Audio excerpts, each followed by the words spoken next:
ప్రముఖ పుణ్యక్షేత్రం ధర్మస్థలిలో ఇప్పుడు తవ్వకాలు కొనసాగుతూ ఉన్నాయి. ఎవరైతే వ్యక్తి 1994 నుంచి 2014 వరకు వందలాది శవాలను పాతిపెట్టాను అని చెప్పాడు. వందలాది మంది మహిళలను మానభంగాలు చేసి ఉన్న ఆనవాళ్లతో వచ్చిన శవాలను పాతిపెట్టాను, అనుమానాస్పదంగా ఉన్న వ్యక్తుల మృతదేహాలను పాతిపెట్టాను అని చెప్పాడు. ఆ వ్యక్తిని తీసుకుని వెళ్ళి పోలీసులు అక్కడ తవ్వకాలు జరుపుతున్నారు. ఎప్పుడైతే ఆ వ్యక్తి ధర్మస్థలంలో ఇలాంటి ఘోరాలు జరిగాయి ఆ ప్రదేశంలో అని చెప్పిన వెంటనే మొత్తం సమాజం అంతా ఉలికిపడింది, దేశం ఉలికిపడింది. కర్ణాటక ప్రభుత్వం సిట్ కూడా వేసింది. సిట్ ఆధ్వర్యంలో అక్కడికి బృందాలు వెళ్ళి తవ్వకాలు జరుపుతున్నారు. ఇప్పుడు ఆ తవ్వకాల్లో కొన్ని దొరికాయి. ఏం దొరికాయో తెలుసా? ఒక ఎర్రటి జాకెట్ దొరికింది, ఒక పాన్ కార్డు దొరికింది, ఒక ఏటీఎం కార్డు దొరికింది. అయితే ఆ పాన్ కార్డు లక్ష్మి అనే పేరు ఉన్న ఒక పాన్ కార్డు దొరికింది. అలాగే ఒక పురుషునికి సంబంధించిన ఏటీఎం కార్డు కూడా దొరికింది, బ్యాంక్ కార్డు కూడా దొరికింది, ఒక బ్యాగ్ కూడా అక్కడ దొరికింది. ఇవన్నీ కూడా కేవలం 2.5 అడుగులు తవ్వేసరికే ఈ ఆనవాళ్లు బయటపడ్డాయి. నిన్నంతా కూడా తవ్విన అధికారులకు ఏమీ దొరకలేదు అని చెప్పారు. కానీ దొరికాయా లేదా అనేది రహస్యంగానే ఉంచారు. ఈ రోజు కూడా అక్కడ తవ్వకాలు ఇంకా కొనసాగుతూ ఉన్నాయి. సుమారు 8 అడుగుల లోతు తవ్వుతూ ఉన్నారు. 15 అడుగుల లోతు తవ్వుతూ ఉన్నారు. 8 అడుగుల వెడల్పుతో తవ్వకాలు జరుపుతూ ఉన్నారు. ఈ రోజు జరిపిన అదిగో చూడండి ఒకసారి బిగ్ టీవీ స్క్రీన్ పైన ఆ నల్లటి వ్యక్తిని తీసుకుని వెళ్తున్నారు, చూసారా? ఆ వ్యక్తే ఇప్పుడు సాక్ష్యం. అక్కడ వందలాది మందిని చంపి తీసుకొచ్చిన శవాలను పాతి పెట్టాను అని చెప్పిన వ్యక్తి అతనే. ఆ నది నేత్రావతి నది. ఆ నేత్రావతి నది ఒడ్డున ధర్మస్థలి పుణ్యక్షేత్ర పరిసర ప్రదేశాలలో ఆ చెట్ల పొదల్లో ఎంతో వందలాది మందిని చంపి పాతి పెట్టేశారు. దానికి నేనే సజీవ సాక్ష్యం. అనుమానాస్పదంగా ఉన్నవి అవి బట్టలు లేని మహిళల మృతదేహాలను నేనే అక్కడ పాతి పెట్టాను అని చెప్తున్నాడు. అదిగో చూడండి ఒకసారి ఆ వ్యక్తి ముఖం మాత్రం కనిపించడం లేదు. ఆ వ్యక్తి కోర్టుకొచ్చి విషయాలు చెప్పిన రోజు కూడా తనంతట తాను ఆ నల్లటి ముసుగేసుకొని తీసుకొచ్చాడు. అదిగో ఆ కారు చూడండి, ఆ కారులో నుంచి ఆ వ్యక్తి దిగుతూ ఉంటాడు. ఆ వ్యక్తిని తీసుకుని వెళ్ళారు. ఎక్కడ నువ్వు ఈ శవాల్ని పాతిపెట్టావు, ఈ దేహాలను పాతిపెట్టావు అని అడిగారు. అదిగో దిగుతున్నాడు, చూసారా?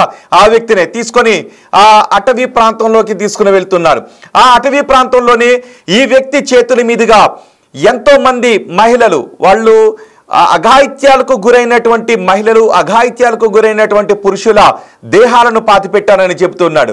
ఆ సమయంలో వాళ్ళ ఒంటి మీద ఏ మాత్రం బట్టలు లేని దేహాలను తీసుకొచ్చి తనకు అప్పగించారు అని. ఈ విషయాన్ని ఆ సమయంలోనే చెబుదామని అనుకున్నాను, కానీ చెబితే ప్రాణాలు తీసేస్తామన్నారు కాబట్టి చెప్పలేదు అని చెప్తున్నాడు. ఈ రోజు అక్కడ తవ్వకాలు జరుగుతున్నాయి. మొత్తం 15 ప్రదేశాలు అక్కడ ఉన్నాయి. మొత్తం 15 ప్రదేశాలను గుర్తించారు. ఎక్కడెక్కడ ఆ వ్యక్తి మృతదేహాన్ని పాతి పెట్టాడో అవి 15 ప్రదేశాలు. ఇప్పుడు అందులో కొన్ని ప్రాంతాల్లో తవ్వకాలు జరుగుతూ ఉన్నాయి. 15 అడుగుల వెడల్పు, 15 అడుగుల లోతు, 8.5 అడుగుల వెడల్పులో తవ్వుతున్నారు. 2.5 అడుగులు తవ్వేసరికి ఒక ఎర్రటి జాకెట్ బయటపడింది, ఒక బ్యాగ్ బయటపడింది. అది మహిళకు సంబంధించిన బ్యాగ్ అనే అనుమానిస్తూ ఉన్నారు. అంతేకాదు పాన్ కార్డులో ఆ మహిళ పేరు లక్ష్మి అని రాసి ఉంది. ఆ తర్వాత ఇంకొక ఏటీఎం, పురుషునికి చెందిన ఒక ఏటీఎం కార్డు బయటపడింది. అయితే ఈ వ్యక్తి చెబుతున్నటువంటి వివరాల ప్రకారం ఎవరైతే విజిల్ బ్లోయర్ ఉన్నాడో నేనే పాతి పెట్టాను అని చెప్తున్నాడు 2014 వరకు అని. మరి 2025 అంటే ఆ వ్యక్తి మానేసిన తర్వాత కూడా ఈ ఘటన, ఇలా పాతి పెట్టేటటువంటి ప్రక్రియ యథేచ్ఛగా జరిగింది. అందుకే ఒక ఎర్రటి జాకెట్ బయటపడింది. అంటే ఇటీవల కాలంలోనే ఆ వ్యక్తి ఇలా కంప్లైంట్ చేయడానికి కొన్ని రోజుల ముందే జరిగి ఉండాలి. అందుకే నిజానికి మామూలుగా అయితే జాకెట్ ఆ మట్టిలో కలిసిపోతుంది, కానీ ఒక ఎర్రటి జాకెట్ 2.5 అడుగుల లోతులోనే దొరికింది. అంటే ఇటీవలి కాలంలో కూడా అక్కడ కొంతమందిని పాతిపెట్టారు, సంథింగ్ యాక్టివిటీ జరిగింది అనటానికి అది మనం నిదర్శనంగా చెప్పుకోవాలి. అంతేకాదు ఒక బ్యాగ్ కూడా బయటపడింది. అంటే రీసెంట్ టైంలోనే అక్కడ ఈ పాతిపెట్టే యాక్టివిటీ కూడా జరిగింది అని. ఆ చిట్టడుగులో ఇప్పుడు ఏం బయటపడబోతున్నాయి? అడుగు అడుగు తవ్వే కొద్దీ, ఒక్కొక్క మీటర్ కిందకి వెళ్లే కొద్దీ, ఒక్కొక్క అడుగు కిందకి తవ్వే కొద్దీ ఎన్ని శవాల ఆచూకీలు బయట పడబోతున్నాయి అన్నదే ఇప్పుడు అందరినీ ఉత్కంఠకు గురి చేస్తూ ఉంది. బృందాలు అక్కడికి వచ్చి అడుగు ఆ తవ్వకాలు ప్రారంభించాయి. ఇప్పుడు ఇంకొక విషయం ఏంటి అంటే, సిట్ చీఫ్ గా ఉన్నటువంటి ప్రణబ్ మహాంతిని కేంద్ర సర్వీసుల్లోకి తీసుకుంటున్నట్టుగా తెలుస్తోంది. మరి ఈ సమయంలోనే సిట్ చీఫ్ గా ఉన్న ప్రణబ్ మహంతిని కేంద్ర సర్వీసుల్లోకి తీసేసుకోవడానికి కారణం ఏంటి? దీని వెనుక ఇది సహజంగా జరిగినటువంటి ప్రక్రియ లేదా ఉద్దేశపూర్వకంగా ఇన్వెస్టిగేషన్ టీం నుంచి అతన్ని తప్పించే ప్రయత్నం ఏమైనా జరుగుతోందనే అనుమానాలు కూడా బలపడుతూ ఉన్నాయి. దానికి కారణాలే ప్రభుత్వ అధికారులు ఏ కారణాన్ని చెబుతారో చూడాలి. కానీ ఇప్పుడు ఆ చెట్ల పొదల్లో ఆ నల్లటి దుస్తులు ధరించిన వ్యక్తి ఏ ప్రదేశంలో చూపించాడో ఆ ప్రదేశంలో తవ్వకాలు జరుగుతూ ఉన్నాయి. ఇప్పటికీ కొంతమేర తవ్వకాలు జరిపితే కొన్ని వస్తువులు బయటపడ్డాయి. అక్కడి నుంచి ఒక్కొక్క అడుగు తవ్వే కొద్దీ ఏ ఎముకలు బయటపడతాయో, ఏ దేహాలకు సంబంధించినటువంటి ఆనవాళ్లు బయటపడతాయో అనే ఉత్కంఠ కనిపిస్తుంది. ఎంతమంది దేహాలకు సంబంధించిన ఆనవాళ్లు బయటపడతాయో అనే ఒక ఉత్కంఠ కనిపిస్తుంది. నిజానికి ఇప్పటికే కొన్ని వార్తలు కూడా వచ్చాయి. అది ధర్మస్థలి శివుడు ఉన్నటువంటి ప్రదేశం కాబట్టి అలాంటి ప్రదేశంలో పుణ్యక్షేత్రాలు, శివాలయాల దగ్గర శ్మశానాలు కూడా ఉంటాయి. అక్కడికి వచ్చి చనిపోవాలనుకునే వాళ్ళు కొంతమంది ఉంటారు. చనిపోయిన వారిని అక్కడ తీసుకొచ్చి పాతిపెట్టే ప్రక్రియ కూడా జరుగుతుంటుంది. కాశీ లాంటి పుణ్యక్షేత్రంలో కావచ్చు, అలాగే ప్రముఖ శైవ క్షేత్రాల దగ్గర ఇలా ఉంటుంది. కానీ ఇది ఉద్దేశపూర్వకంగా అంటే బతుకున్న మనుషులను చంపి పాతిపెట్టినటువంటి ప్రక్రియకు సంబంధించిందా? లేదు కొంతమంది అంటూ ఉన్నట్టుగా చనిపోయిన వారిని పుణ్యక్షేత్రాల దగ్గర పాతి పెడుతుంటుంటారు కాబట్టి శైవ క్షేత్రాల దగ్గర అలా జరిగినటువంటి ప్రక్రియ అసలు ఏం జరిగింది? ఆ వ్యక్తి చెప్పిన ఒళ్ళు గగురు పొడిచే విషయాలను అతను చెప్పాడు. ఇప్పుడు అవి వాస్తవాలా అవాస్తవాలా, సత్యాలా అసత్యాలా, ఏం జరగబోతుంది, ఏం తేల్చబోతోంది టీం అన్నది ఇప్పుడు ఉత్కంఠగా మారింది. ఇప్పటికే కొంతమంది వచ్చారు. తమ వారిని ఎవరైతే మిస్ అయ్యారో ధర్మస్థలి క్షేత్రం దగ్గరికి గుడికొచ్చినటువంటి వారు మిస్ అయినటువంటి ఘటనలు కూడా కొన్ని ఉన్నాయి అని కొంతమంది చెప్తున్నారు. న్యాయ పోరాటం కూడా చేస్తున్నారు. ఇప్పుడు వాళ్ళు కూడా అక్కడికి వస్తూ ఉన్నారు. మరి ఇక్కడ ఎవరి ఆనవాళ్ళు దొరకబోతున్నాయి? ఆ దొరికిన ఆనవాళ్ళు ఎవరి డిఎన్ఏతో పోల్చి చూసే అవకాశం ఉంటుంది? ఆ డిఎన్ఏ దొరికే అవకాశం ఉంటుందా ఆ ఎముకల్లో అనే ప్రశ్నలు కూడా తలెత్తుతున్నాయి. కానీ అది నిజానికి అది శ్మశానం కాదు, అడవి, నేత్రావతి నది పరివాహక ప్రాంతం, ధర్మస్థలి ప్రముఖ పుణ్యక్షేత్రం. ఇప్పుడు ఆ తవ్వకాల్లో ఆ వ్యక్తి చెప్పినటువంటి విషయాల తాలూకు వాస్తవాలు బయటపడబోతూ ఉన్నాయా? ఆ వ్యక్తి చెప్పినవి నిజమేనానే ప్రశ్నలు తలెత్తుతున్నాయి. మొత్తానికి తవ్వకాలు అయితే మాత్రం వేగంగా కొనసాగుతున్నాయి. చూడండి, ఒకసారి వర్షం పడుతూ ఉంది. వర్షం పడుతూ ఉన్నప్పటికీ కూడా అక్కడ తవ్వకాలు కొనసాగిస్తూ ఉన్నారు. అదిగో ఆ వ్యక్తులు, ఆ టీం అంతా కూడా అక్కడికి వెళ్ళి తవ్వే ప్రక్రియను కొనసాగిస్తున్నారు. మా ప్రతినిధి శివ ఉన్నారు పూర్తి సమాచారం అందించడానికి. శివ, ఇప్పటికే 2.5 అడుగులు తవ్వేసరికి ఒక జాకెట్ బయటపడిందని చెప్తున్నారు. ఏటీఎం కార్డ్, ఒక పాన్ కార్డ్, ఒక మహిళకు సంబంధించిన బ్యాగ్ బయటపడింది అని చెప్తున్నారు. ఇప్పటివరకు తవ్వకాలు ఎంతవరకు వచ్చాయి? అంటే ఆ జాకెట్ బయటపడింది అంటేనే రీసెంట్ టైంలో కూడా అక్కడ ఇలాంటి యాక్టివిటీ జరిగి ఉండాలి. ఈ వ్యక్తి 2015 వరకునే పనిచేశాడు. ఇప్పుడు అతను బయటకు వచ్చి విషయాలు చెప్తున్నాడు. కానీ అక్కడ జాకెట్ కూడా ఉంది అంటే 10 ఏళ్ల నుంచి భూమిలో జాకెట్ ఉండే అవకాశం ఉండదు. అంటే రీసెంట్ టైమ్స్లో కూడా వేరొకరి చేత పోసే లాంటి యాక్టివిటీ ఏమన్నా చేయించారు అనుకోవడానికి అవకాశం ఉందా? ఏం జరుగుతుంది అక్కడ? సంచలన విషయాలు అయితే వెలుగులోకి వస్తున్నాయి. సైట్ నెంబర్ 1 లో తవ్వకాలలో కీలక ఆధారాలు బయటపడ్డట్టు తెలుస్తుంది. 2.5 అడుగుల లోతులు తవ్వగానే ఎర్ర jacket, pan card, ATM card బయటపడినట్లుగా చెప్తున్నారు. జాకెట్ మొత్తం చిరిగిపోయి ఉన్నట్టుగా గుర్తించారు. అక్కడే మహిళా బ్యాగ్ ను కూడా సిట్ బృందం గుర్తించింది. పాన్ కార్డ్ పై లక్ష్మి అనే పేరు, ఏటీఎం కార్డు పై పురుషుడి పేరు ఉన్న నేపథ్యంలో ఇంతకీ అక్కడ ఉన్నది మహిళ మృతదేహమా లేక పురుషుడి మృతదేహమా అనే అనుమానం అయితే కలుగుతోంది. మృతదేహం కోసం సైట్ నెంబర్ 1 లో మరో 10 అడుగులు తవ్వాలని కూడా నిర్ణయించుకున్నారు. ఈ సిట్టు బృందంతో పాటు ఈ తవ్వకాల కార్యక్రమంలో మొత్తం 20 మంది సిబ్బంది పాల్గొనే తవ్వకాల కార్యక్రమం చేపడుతున్నారు. నిన్న సైట్ నెంబర్ 1 లో సిట్ ఆధ్వర్యంలో తవ్వకాలు జరిగాయి. ఆలస్యంగా ఈ విషయాలని కూడా వెలుగులోకి వచ్చిన నేపథ్యంలో తొలి తవ్వకాలు మొదలుపెట్టిన తర్వాత తొలి ఆధారం అనేది ఇదే గుర్తించినట్లుగా కూడా తెలుస్తోంది. అంటే మొత్తం తవ్వకాలు కొనసాగిన తర్వాత అనేక ప్రాంతాల్లో తవ్వకాలు చేశారు. కానీ ఇప్పటి వరకు ఎటువంటి ఆధారాలు దొరకలేదు. కానీ ఇప్పుడు ఆధారాలు దొరికిన నేపథ్యంలో అక్కడ పురుషుడి పేరు మీద ఉన్న ఏటీఎం కార్డు ఒకటి దొరికింది. మరోవైపు మహిళ పేరు మీద ఉన్న పాన్ కార్డు లభించిన నేపథ్యంలో అక్కడ మృతి చెందిన లభించిన మృతదేహం ఎవరిది అనే కోణంలో కూడా దర్యాప్తు అయితే కొనసాగిస్తున్నారు.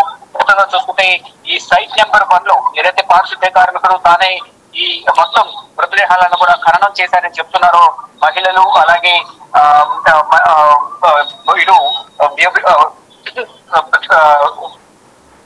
బిచ్చమెత్తుకునే వాళ్ళు కానీ ఇతర మహిళలందరినీ కూడా ఇక్కడే అత్యాచారం చేసి హత్య చేసి ఇక్కడే పడేశారు. తనే ఈ మృతదేహాలని కూడా గొయ్యి తీసి పాతి పెట్టారంటూ కూడా ప్రత్యక్ష సాక్షి చెప్తున్నారు. ఇక్కడ కొన్ని సైట్ల ప్రకారం వరించిన సమాచారం ప్రకారం మనం చూసుకుంటే కనుక పారిశుద్ధ్య కార్మికులు ఎక్కడ మృతదేహాలను ఎన్ని మృతదేహాలను అక్కడ ఖననం చేశారనేది కూడా చూస్తే సైట్ నెంబర్ 1 లో 2 మృతదేహాలు, సైట్ నెంబర్ 2 లో 2 మృతదేహాలు, సైట్ నెంబర్ 3 లో 2 మృతదేహాలు, సైట్ నెంబర్ 4, 5 లో 6 మృతదేహాలను ఖననం చేసినగా పూడ్చిపెట్టినట్టు తెలుస్తోంది. అలాగే సైట్ నెంబర్ 6 లో 6, 7 లో 8, అలాగే 8 మృతదేహాలు, 6, 7, 8 సైట్లలో 8 మృతదేహాలు, 9వ సైట్ లో 6 నుండి 7 మృతదేహాలు, 10వ సైట్ లో 3 మృతదేహాలు, 11వ సైట్ లో 9 మృతదేహాలను అక్కడ పూడ్చిపెట్టారు. మరోవైపు 12వ నంబర్ సైట్ లో 4 నుంచి 5 మృతదేహాలు, ఇక సైట్ నెంబర్ 13లో ప్రస్తుతం గుర్తించబడిన ప్రదేశాల్లో అత్యధికంగా కూడా వీరు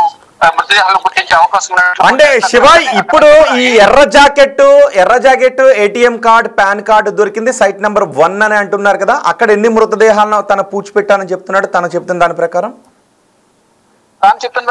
సైట్ నెంబర్ 1 లో 2 మృతదేహాలు పూడ్చిపెట్టారని చెప్తూ ఉన్నారు. దాని ప్రకారం చూసుకుంటే కనుక అక్కడ 2 ఆధారాలు దొరికాయి. ఒకటి పురుషుడి పేరు మీద ఉన్న ఏటీఎం కార్డ్, మహిళ పేరు మీద ఉన్న పాన్ కార్డ్. అక్కడ దొరికినది కూడా ఆ జాకెట్ దొరికింది అనేది కూడా ఇప్పుడు ప్రాథమిక ఆధారాలను బట్టి తెలుస్తోంది. ఈ నేపథ్యంలో అక్కడ 2 మృతదేహాలు ఉన్నాయా, లేకపోతే అక్కడ వారు గుర్తించిన ఒక మృతదేహమా, గుర్తించిన మృతదేహం మగ ఆడ అనేది కూడా, అదే పురుషుడిగా లేకపోతే స్త్రీగా మృతదేహం అనేది కూడా తెలియాల్సింది. అక్కడ ఏమైనా ఇంకేమైనా ఆధారాలు కనుక పురి లేదా ఇటు అష్టపంజరం లాంటిది ఏమైనా దొరికితే కనుక DNA టెస్ట్ ద్వారా అది ఎవరిది మృతదేహం అనేది కూడా గుర్తించే అవకాశం అయితే కనిపిస్తుంది. ఇటు కర్ణాటక ప్రభుత్వం కూడా ఈ దర్యాప్తును సీరియస్ గా తీసుకుని సిట్టు బృందానికి అప్పగించిన నేపథ్యంలో సిట్టు బృందం ఒకవైపు వర్షం పడుతున్నప్పటికీ కూడా ప్రవర్తనలు కొనసాగిస్తుంది. ఎట్టి పరిస్థితుల్లో దీనికి సంబంధించిన ఆధారాలు సేకరిస్తామంటూ కూడా వారు చెప్తున్న పరిస్థితులు. శివ, ఇప్పుడు ఎన్ని సైట్స్ లో తవ్వకాలు జరుగుతూ ఉన్నాయి? సుమారు 15 సైట్లు ఉన్నాయి. 1వ నెంబర్ సైట్ లో ఈ ఎర్ర jacket, bag, pan card, ATM card బయటపడింది. ఎన్ని సైట్లో ఏకకాలంలో తవ్వకాలు జరుగుతున్నాయి? రైట్, ప్రజెంట్ మొదట 1-2 సైట్లలో వారు తవ్వకాలు చేసిన నేపథ్యంలో వారు అక్కడ ఎటువంటి మృతదేహాలు దొరకలేదని, మొదట ఎటువంటి ఆధారాలు దొరకలేదని చెప్తూ ఉన్నారు. కానీ ఇప్పుడు 3వ నంబర్ సైట్ దగ్గర మార్కింగ్ చేసి వారు తవ్వకాలు నిర్వహిస్తూ ఉన్నారు. ప్రజెంట్ అక్కడే కాకుండా వివిధ ప్రాంతాల్లో కూడా వారు తవ్వకాలు నిర్వహిస్తున్న నేపథ్యంలో మొదటిసారిగా వారికి లభించిన ఆధారాల ప్రకారం ఒక జాకెట్, అలాగే ఏటీఎం కార్డు, పాన్ కార్డు దొరికినట్లుగా తెలుస్తోంది. వాటిలో వచ్చిన ఆధారాల సమాచారం కానీ ఆధారం కానీ వివరాల. రైట్ శివ, ధర్మస్థలిలో తవ్వకాలు జరుగుతున్న ప్రదేశాన్ని మీరు ప్రత్యక్ష ప్రసారంలో చూస్తూ ఉన్నారు బిగ్ టీవీ స్క్రీన్ పైన. అదిగో ఆ వ్యాన్ లో తీసుకొచ్చారు వ్యక్తిని. ఆ వ్యక్తి పోలీసులను తీసుకుని వెళ్ళి ఎక్కడెక్కడ తను ఆ దేహాలను పాతి పెట్టాడో చెప్పాడు. 1, 2, 3, 4, 5 ఇలా 15 సైట్లను గుర్తించారు పోలీసులు. చూసారా, నల్లటి ముసుగు వేసుకున్న వ్యక్తి, అతనే పారిశుద్ధ్య కార్మికుడు. అతని ముఖం ఇంతవరకు ఎవరికి బయట పెట్టలేదు, ఎందుకంటే అతని ముఖం బయటపడితే అతనికి ప్రాణహాని ఉంటుంది కాబట్టి అతన్ని అదే ముసుగులో తీసుకువెళ్తున్నారు.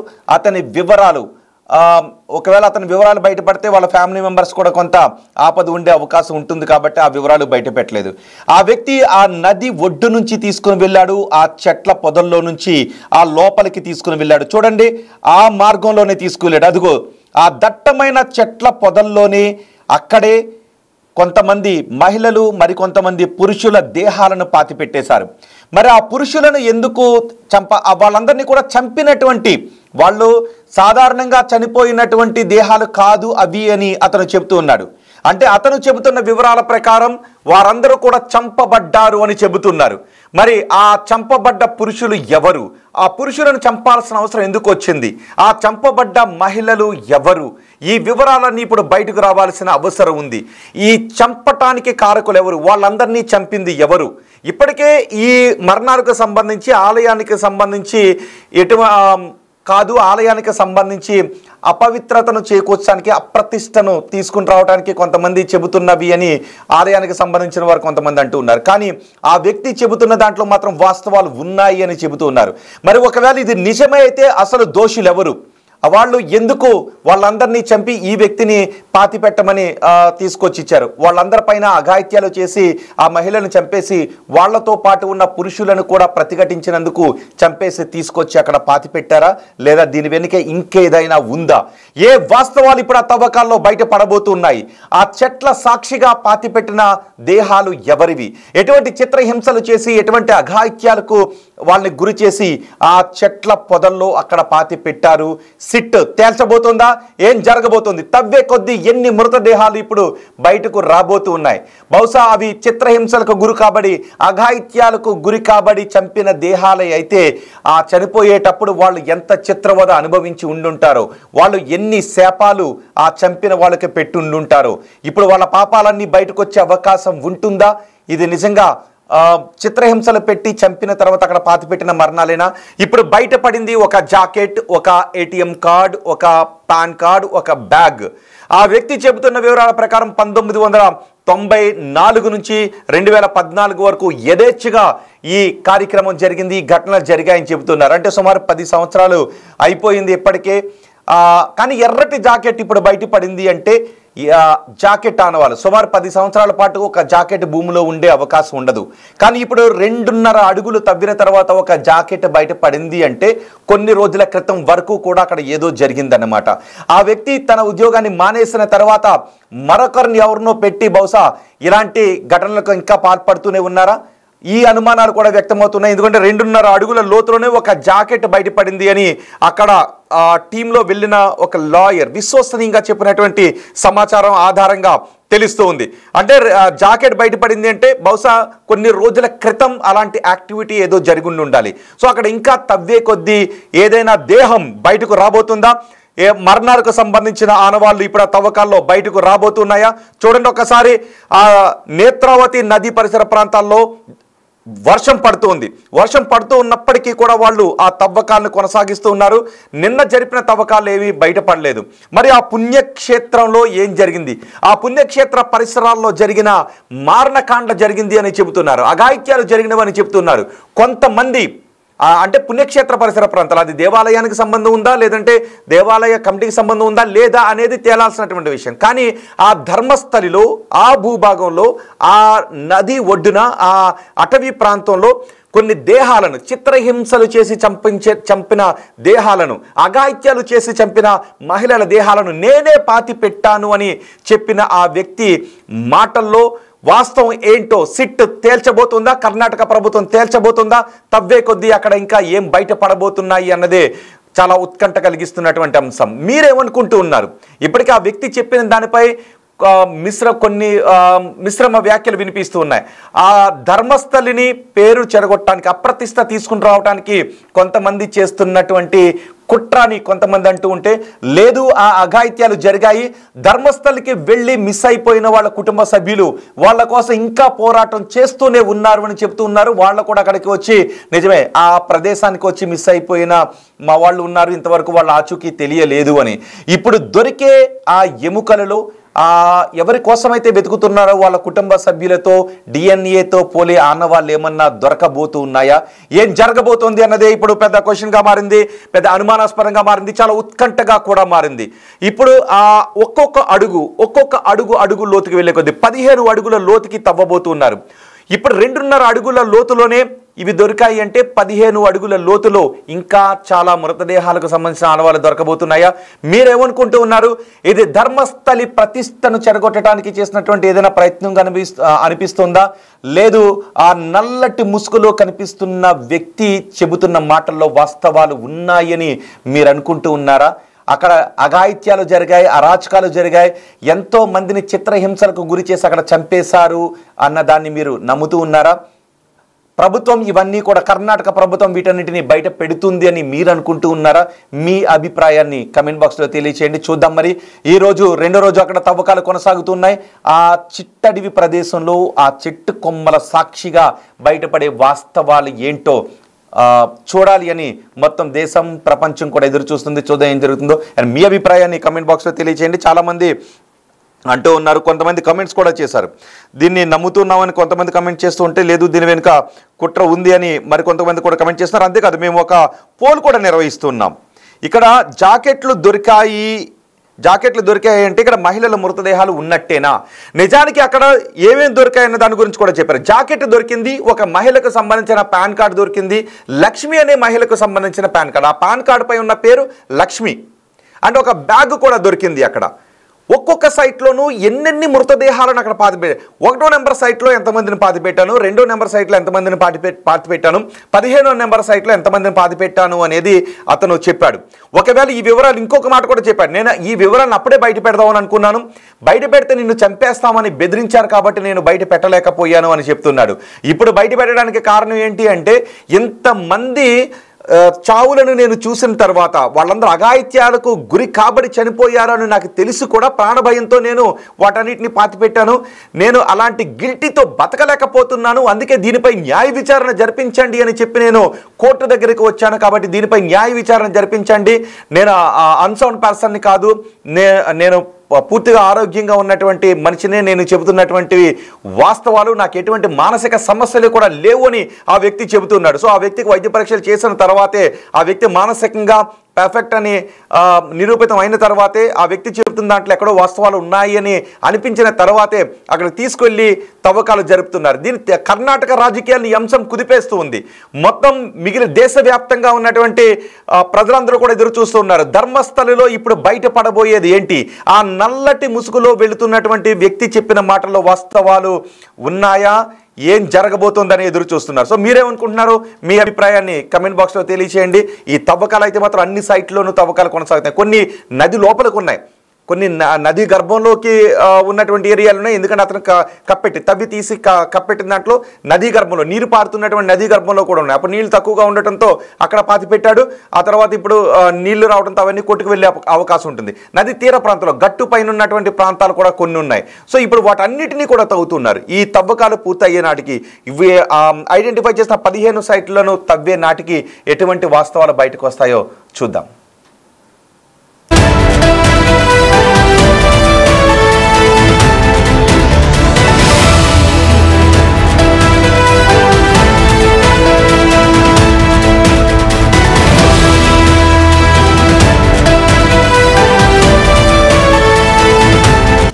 The Big Folk Night 2025 celebrating the soul of Telangana. August 23 సాయంత్రం 6 గంటల నుండి ఎల్బీ స్టేడియంలో. టికెట్స్ బుకింగ్ కోసం ఎంట్రీ వాలా యాప్ను డౌన్లోడ్ చేసుకోండి.